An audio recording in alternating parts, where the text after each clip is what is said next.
श्री राम दोस्तों, कैसे हैं आप सभी। उम्मीद करती हूँ बेहतर होंगे। ईश्वर की कृपा आप सभी पर बनी रहे।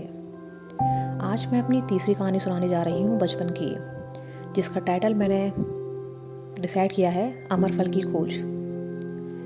सालों पहले एक नगर में राजा को उसकी पत्नी ने कहा कि उन्हें अमर फल खाना है। अमर फल एक ऐसा फल होता था जिसे खाने के बाद इंसान जवान हो जाता था और उसकी कभी मृत्यु नहीं होती थी। कह सकते हैं कि अमृत टाइप का। तो राजा ने पूरे नगर में ड्योढ़ी पिटवा दी कि जो भी कोई उनके लिए अमर फल लेकर आएगा वो उसको खूब सारा धन देंगे। ये बात वहाँ पर मौजूद एक लड़के ने सुनी। उस लड़के की एक माँ थी जो विधवा थी। दोनों गरीबी में दिन गुजार रहे थे। लड़के ने सोचा कि ऐसे तो वैसे भी मुझे भूखे ही मरना है, तो क्यों ना एक बार कोशिश करके देख लूँ। तो उसने वो जिम्मेदारी ले ली। उसने कहा कि मैं अमर फल ढूंढ कर लेकर आऊँगा। वो घर गया और अपनी माँ से कहा कि मेरे लिए कुछ भोजन वगैरह बांध दीजिए, मैं अमर फल की खोज के लिए जा रहा हूँ। जब उसकी माँ ने ये सुना तो वो हैरान रह गई, क्योंकि अमर फल बहुत ही मुश्किल से मिलता था, अगर मिलता था तो उन्होंने कहा कि ये तुमने क्या किया और ये किस तरह की जिम्मेदारी ले ली। तो बेटे ने उन्हें समझाया कि वैसे भी हम लोग भूखे ही मर जाएंगे, तो इससे बेहतर है कि क्यों ना कुछ किया जाए, कोई रिस्क लिया जाए। उसने अपनी माँ को ऐसे समझाया बुझाया और वो अमर फल की खोज पे निकल गया। तो बहुत दिन तक वो चलता रहा। चलते चलते वो दानवों की नगरी में पहुँच गया। दानव मतलब राक्षस। अब उस कहानी में दानव ही शब्द लिया गया था, इसलिए मैं दानव ही शब्द का इस्तेमाल कर रही हूँ। जब वो दानवों की नगरी में पहुँचा तो वहाँ देखा उसने कि काफ़ी शांति सी थी। तो थोड़ा वो आगे चला तो उसे घर के आगे एक बड़ी ही सुंदर लड़की दिखाई दी। उस लड़की ने जब उसको देखा, लड़के को, तो उसे अपने घर में ले आई और बोली कि तुम यहाँ क्या कर रहे हो। लड़के को पता नहीं था कि वो किस जगह पर है।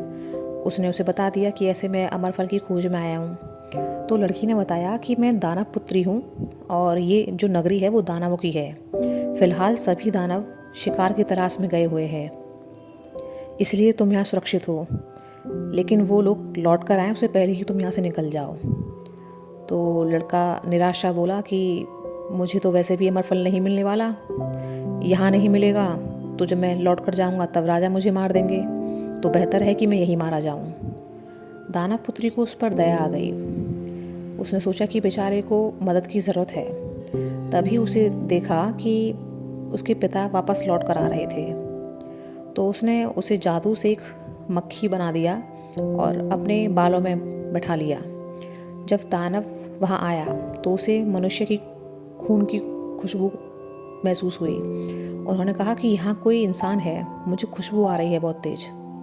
तो दानव पुत्र ने कहा कि ऐसा कुछ नहीं है पिताजी, यहाँ कोई मानव नहीं है, आपको दिन भर खाना ही खाना सूझता है। तो दानव ने कहा कि ठीक है। जब वो किसी काम से थोड़ा दूसरे कमरे में गए तो दानव पुत्री ने उस लड़के से कहा, लड़का सुंदर था, अच्छा था, समझदार था। तो दानव पुत्री ने लड़के से कहा कि मैं ना अपने पिताजी को मना लूँगी कि वो तुमसे मेरी शादी कर दें। बस जब वो ये कहें कि तुम्हें दहेज में क्या चाहिए, तो मेरे पिताजी के पास एक उड़न खटोला है, जैसे पुष्पक विमान टाइप। तो लड़की ने कहा कि मेरे पिताजी के पास उड़न खटोला है, तो जब वो कहें कि तुम मांग लो दहेज में तुम्हें क्या चाहिए, तो तुम वो उड़न खटोला मांग लेना। लड़के ने कहा ठीक है। जब वो दानव निकल कर बाहर आया, बैठ गया, तब लड़की बोली कि पिताजी मुझे शादी करनी है। तो दानव बोला कि शादी तो करनी है पर कोई लड़का तो मिले। लड़की ने कहा मुझे दानवों से तो करनी नहीं है, मुझे इंसानों से करनी है। तो दानव ने कहा कि इंसानों को तो मैं जब तक ढूंढ के लाऊंगा, यहाँ तक आते आते मैं बीच रास्ते में ही खा जाऊंगा। तो लड़की ने कहा कि लड़का मैंने ढूंढ लिया है, बस आप मेरी शादी के लिए परमिशन दे दीजिए। ऐसे करके उसने उसको दानव को मना लिया। दानव बोला कि ठीक है, पर लड़का है कहाँ। तो लड़की ने लड़के को मक्खी से वापस इंसान बना दिया। अब दानव पहले ही वादा कर चुका था कि वो अपनी बेटी की शादी करेगा, तो मजबूरन उसे उस लड़के से उसकी शादी करनी पड़ी। शादी के बाद दानव ने उससे कहा कि बताओ बेटा, तुम्हें दहेज में क्या चाहिए। तो लड़की ने तो उसे पहले ही सिखा पढ़ा दिया था लड़के को।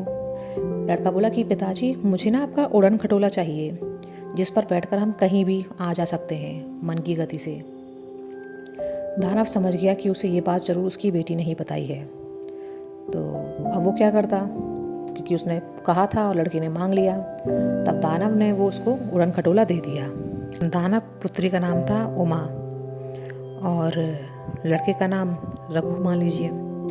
तो रघु उमा को लेकर उड़न खटोले पर बैठकर अमर फल की खोज में फिर से चल पड़ा। तो उसके बाद वो पहुँचे दूसरी दानव नगरी में। वहाँ पर जाकर ऐसे ही वो जब ढूंढ रहा था तो एक और दानव पुत्री उन्हें मिल गई नगर के बाहर ही। उस लड़की ने जब उसे देखा, उसका नाम आप मान लीजिए रमा। तो रमा ने जब रघु को देखा तो उसे वो पहली नज़र में पसंद आ गया। उसने उससे कहा कि मैं तुमसे शादी करना चाहती हूँ। तो उमा ने कहा कि ये तो मेरे पति हैं और तुम कैसे शादी कर सकती हो। पर रमा जिद करने लगी कि नहीं, मैंने तो बस अब इन्हें अपना पति मान लिया है, तो मैं इनसे शादी करना चाहती हूँ। तो उमा ने कहा ठीक है, शादी तो तुम कर लेना, लेकिन फिर तुम्हारे पिताजी दहेज में क्या देंगे। तो रमा बोली कि मेरे पिताजी के पास ना एक बांसुरी है, जब उस बांसुरी को बजाते हैं तो सारे दानव आ जाते हैं और आपको उनसे जो काम करवाना है करवा दीजिए, और काम करने के बाद वो वापस से चले जाते हैं। उमा ने अपने पति से कहा कि हो सकता है ये चीज़ बाद में हमारे लिए फ़ायदा करे, तो हमें इसकी बात मान लेनी चाहिए। पहले ज़माने में तो खैर शादियाँ हो जाती थी 3 दिन जितने भी। तो रघु ने रमा से शादी कर ली और जब रमा उस दानव नगरी में अपने पति को और उसकी पहली पत्नी उमा को लेकर गई, तो जब उसने दानव को बताया कि ऐसे मैंने से शादी कर ली है, अब वो क्या करते क्योंकि शादी तो हो चुकी थी। तो दानव ने कहा रघु से बताओ तुम्हें क्या चाहिए।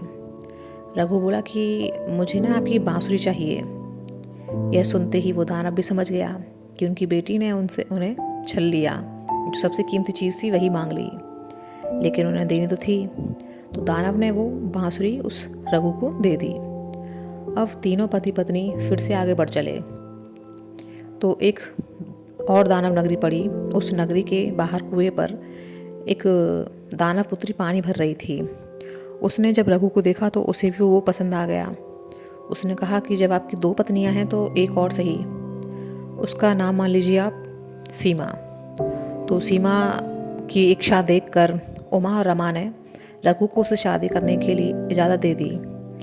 जब रघु ने उससे शादी कर ली तो ऐसे ही वो अपने पिता के पास लेकर गई और उसे पहले ही बता दिया कि वो अपने पिता से जब बताएगी कि मैंने शादी कर ली है और वो पूछेंगे लड़के से, रघु से, कि तुम्हें दहेज में क्या चाहिए, तो तुम उनके पास एक टोकरी है वो मांग लेना। लड़के ने कहा ठीक है। तो रघु उमा, रमा और सीमा के साथ जब दानव के पास पहुंचा और उन्हें सारी बात बताई, तो दानव ने कहा कि बताओ तुम्हें क्या चाहिए। तो रघु ने उनसे टोकरी मांग ली। अब 3 सुंदर बीवियां पाकर और 3 जादुई चीज़ें पाकर, उड़न खटोला, बांसुरी और टोकरी, रघु यही भूल गया कि वो इस यात्रा पर निकला ही क्यों था। वो अपनी तीनों बीवियों को साथ लेकर उड़न खटोले पर बैठ गया और टोकरी बांसुरी उस पर रखी उड़न खटोले पर, और वो वापस अपने नगर के लिए निकल गया। कुछ रोज़ बाद वो अपने नगर के बाहर पहुंचा और वहाँ खेल रहे कुछ बच्चों से कहा कि जाकर मेरी माँ से कह दो कि मैं आ गया हूँ लौटकर और उनके लिए 3 सुंदर बहू लेकर आया हूँ, तो माँ उनके स्वागत के लिए आ जाएं, पूजा की थाली वगैरह ले आएं। तो वो लड़का भाग कर गया और उसने रघु की माँ को ये बात बताई। तो उन्हें लगा कि ये लोग हंसी ठिठोली कर रहे हैं उनके साथ, क्योंकि उनका बेटा तो अमरफल लेने गया है और अमरफल उसे मिलेगा नहीं, पता नहीं वो कभी लौट कर आएगा भी या नहीं। लेकिन जब उस लड़के ने बार बार कहा तो माँ को लगा कि एक बार जाकर देखना चाहिए। माँ जब नगर की सीमा के बाहर आई तो देखा कि सच में बेटा था और उसके साथ बहुत ही सुंदर 3 बहुएं। वो दौड़कर वापस गईं और पूजा का सामान लेकर आईं, उनकी आरती वगैरह की और उन तीनों को अपने घर ले आईं। अब धीरे धीरे ये बात पूरे नगर में फैल गई कि रघु लौट कर आ गया है और उसके साथ 3 सुंदर बहुएं हैं। अब किसी को ये नहीं पता था कि ये तीनों बहुएं कोई साधारण इंसान नहीं बल्कि दानव पुत्री थी। तो उसी नगर में एक नाई था। तो नाई थोड़ा जलता था उससे, रघु से। तो उसने जाकर राजा के जब बाल काटने गया तो उसने उनके कान में ये बात डाल दी कि महाराज, रघु गया था ना अमरफल लाने के लिए, वो लौट आया है और अपने साथ 3 बहुत ही सुंदर बहुएं लेकर आया है। एक तो उसने आपका काम नहीं किया, अमरफल नहीं लेकर आया, और दूसरा इतनी सुंदर स्त्रियां तो आपकी पत्नियां होनी चाहिए थी, उसकी नहीं। उसे ये सब शोभा नहीं देता। इस नगर की सबसे अच्छी चीज़ों पर आपका अधिकार है। राजा खान का थोड़ा कच्चा था तो उसकी बातों में आ गया। राजा ने कहा कि ठीक है, अब ये बताओ कि किया क्या जाए, मैं कैसे रघु से उसकी बीवियाँ लूँ, कैसे छीनूँ उन्हें। तब नाई ने उन्हें कहा कि आपने कहा था कि जो अमरफल खोज कर नहीं लाएगा उसे मैं मृत्यु दंड दूंगा, तो आप उसके पास खबर पहुंचा दीजिए कि तुम आ तो गए हो लेकिन शायद अमरफल लेकर नहीं आए हो। कल तक अगर दरबार में अमरफल नहीं मिला तो तुम्हें मृत्युदंड दिया जाएगा। तो राजा ने नाई को ही भेजा कि तुम ही जाओ और तुम ही कहो ये बात। तो नाई गया उस घर में। रघु और उसकी माँ आराम से बैठे हुए थे, 3 बहुएं थी सेवा करने के लिए आराम से। तो वो नाई ने कहा उनसे कि रघु, राजा जी ने संदेश भिजवाया है कि उन्होंने तुमसे अमरफल मांगा था, तुम लौट तो आए हो पर उन्हें लेकर नहीं आए हो। कल सुबह तक अगर दरबार में तुमने उन्हें अमरफल नहीं दिया तो तुम्हें मृत्युदंड दिया जाएगा। यह सुनकर रघु परेशान हो गया। उसकी तीनों पत्नियों ने जो उसे परेशान देखा तो बोली, क्या बात है, तुम इतना परेशान क्यों हो? तो रघु ने उन्हें सारी बात बताई कि वो निकला तो था अमरफल की खोज में, लेकिन उन तीनों से शादी करके आ गया। तो उमा, रमा और सीमा ने उससे कहा कि बस इतनी सी बात है, तुम परेशान मत हो, हम इसका कोई ना कोई हल निकाल ही देंगे। तो रघु बोला, तुम कैसे निकालोगी?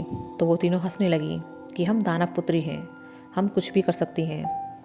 तीनों एक कमरे में गईं और उस कमरे को अंदर से बंद कर लिया और ज़ोर ज़ोर से हंसने लगीं। थोड़ी देर बाद जब उन्होंने दरवाज़ा खोला तो पूरे कमरे में अमरफल ही अमरफल भरे पड़े थे।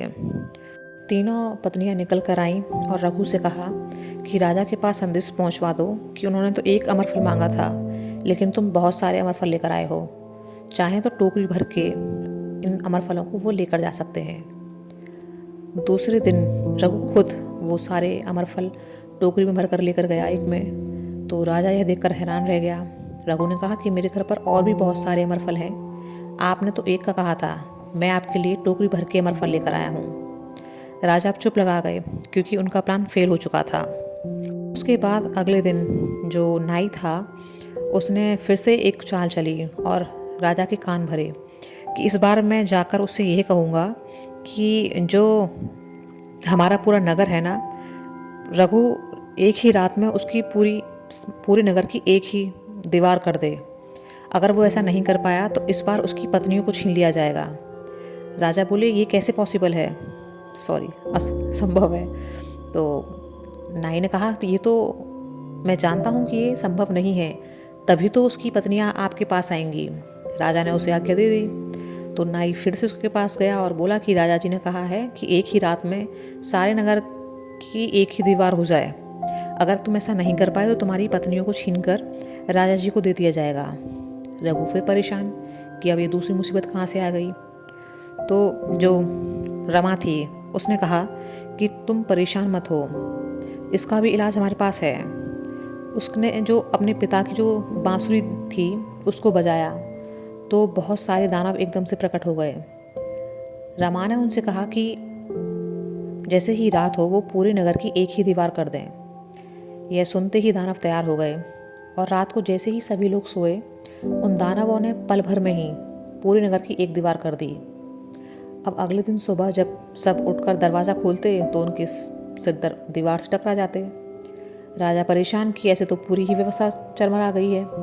तो नाई जैसे तैसे उनके पास पहुंचा। राजा ने उससे कहा कि तुम जाओ और ये सब हटवाओ, इससे तो हमारा ही नुकसान हो जाएगा, पूरी प्रजा कष्ट में आ गई है।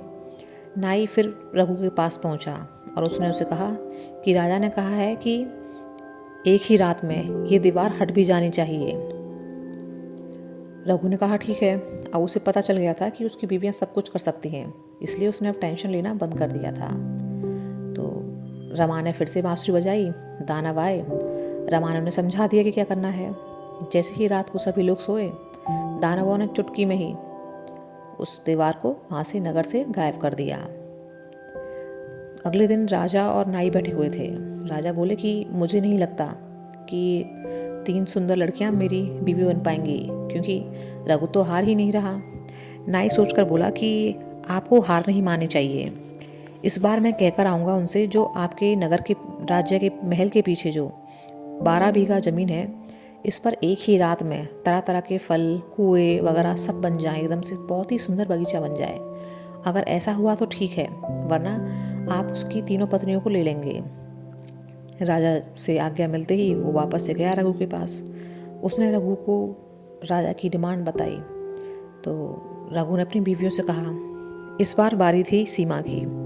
सीमा ने कहा, परेशान ना हो, मेरे पिता ने जो आपको टोकरी दी है ना, उस टोकरी को जिस जगह पर आप उल्टा करके रख दोगे वहीं पर सुंदर बगीचा बन जाएगा। तरह तरह के पेड़ पौधे निकलेंगे, फलों के, फूलों के, और इस तरह से एक बहुत ही सुंदर बगीचा बन जाएगा। तो जैसे ही रात हुई, रघु और सीमा राजमहल के पीछे गए, 12 बीघा जो ज़मीन थी, और उन्होंने जगह जगह पर वो टोकरी रख दी। कोई घंटे भर में बहुत ही सुंदर सा बगीचा बन गया। अगले दिन जब राजा उठे और अपने राजमहल के पीछे की तरफ देखा तो वो दंग रह गए, क्योंकि वहाँ बहुत ही सुंदर बगीचा था। उन्होंने नाई को बुलाया और उसे दिखाया कि ये देखो, तुम्हारा जो प्लान था वो यहाँ भी फेल हो गया। नाई बोला कि मैं हार नहीं मानूंगा, इस बार मैं ये कहकर आऊँगा कि एक ही रात में बगीचा हट जाना चाहिए। उसने जाकर रघु से बात कही। रात हुई तो पहले उन्होंने टोकरी उल्टी करके रखी थी, इस बार उन्होंने टोकरी सीधी सीधी रख दी। तो जहाँ जहाँ उस टोकरी को वो रखते सीधा, वहाँ से पेड़ पौधे वगैरह सब गायब हो जाते। घंटे भर की मशक्क़त के बाद वहाँ पर फिर से 12 बीघा ज़मीन थी, पेड़ पौधे का निशान तक नहीं था। अगले दिन जब राजा उठे और पीछे देखा तो पाया कि अब वहाँ पर कोई बगीचा नहीं था। तो राजा ने नाई को बुलाया और कहा कि बेकार की कोशिश करना बंद कर दो, हम नहीं जीत सकते। नाई बोला कि मैं एक आखिरी बार कोशिश करना चाहता हूँ। वह रघु के घर गया और उसे बोला कि राजा जी को अपने पिताजी की बहुत याद आ रही है और उनका स्वर्गवास हो चुका है, तो इसलिए तुम स्वर्ग में जाओ और देखो कि उन्हें वहाँ कोई तकलीफ़ तो नहीं है। नाई के जाने के बाद रघु बोला कि ये सारा जो कारनामा कर रहा है ये नाई कर रहा है, ये कान भर रहा है राजा के, इसे सबक सिखाना चाहिए। तो उसकी पत्नियां बोली कि ठीक है, इसका भी इंतज़ाम कर देंगे। तो तीनों पत्नियां उमा, रमा, सीमा रघु के साथ उड़न खटोले पर बैठ गईं और वो बहुत ही ऊंचे ऊंचे ऊंचे उड़ते चले गए। एक समय के बाद वो दिखने बंद हो गए। तो नाई को लगा कि शायद ये ऊपर ही चले गए, अब लौट कर नहीं आएंगे। अब सबने उन्हें ऊपर जाते हुए देखा था, तो अब कोई ये भी नहीं कह सकता था कि वो गए नहीं हैं कहीं। तो बहुत दिनों तक घूमने फिरने के बाद वो लौट कर आए और रघु राजा से बोला कि मैं स्वर्ग गया था, आपने तो देखा ही था मुझे। तो राजा बोले कि हाँ हाँ मैंने देखा था। तो रघु ने कहा कि वहाँ पर आपके पिताजी को कोई कष्ट नहीं है, बहुत आराम से हैं, लेकिन उनकी दाढ़ी बढ़ गई है और उन्होंने आपके नाई को याद किया है, उसे बुलाया है कि वो उनकी दाढ़ी बना दे। तो जो नाई था इस बार वो स्वर्ग जाने के लालच में आ गया और बोला कि हाँ हाँ मुझे भी स्वर्ग जाना है, और बताओ कैसे जाना है। तो रघु ने कहा कि तुम्हारे जाने का तरीका थोड़ा अलग है, क्योंकि हम तो सारे साथ गए थे, तुम्हें अकेले ही जाना होगा। नाई बोला पर कैसे? तो उन्होंने कहा कि बहुत सारी लकड़ियाँ लो, उनका ढेर लो और उस पर बैठ जाना और हम आग लगा देंगे उस पर ढेर पर और तुम सीधे स्वर्ग पहुंच जाओगे। नाई ने कहा ठीक है। वो नाई ऐसा ही था, सबको तंग करना, कुटिल बुद्धि का था। तो वो बैठ गया उस पर लकड़ियों के ढेर पर और रघु ने उस ढेर पर आग लगा दी। कुछ ही देर में वो जलकर मर गया। उसके बाद राजा के कान भरने वाला, उससे कोई गलत सलाह देने वाला भी नहीं बचा था, और दूसरी तरफ रघु अपनी बीवियों के साथ खुश था। तो ये थी कहानी, शायद आपने सुनी होगी, और अगर नहीं सुनी होगी तो अब सुन ली है।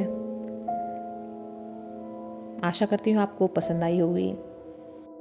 जल्दी ही मिलते हैं नई कहानी के साथ।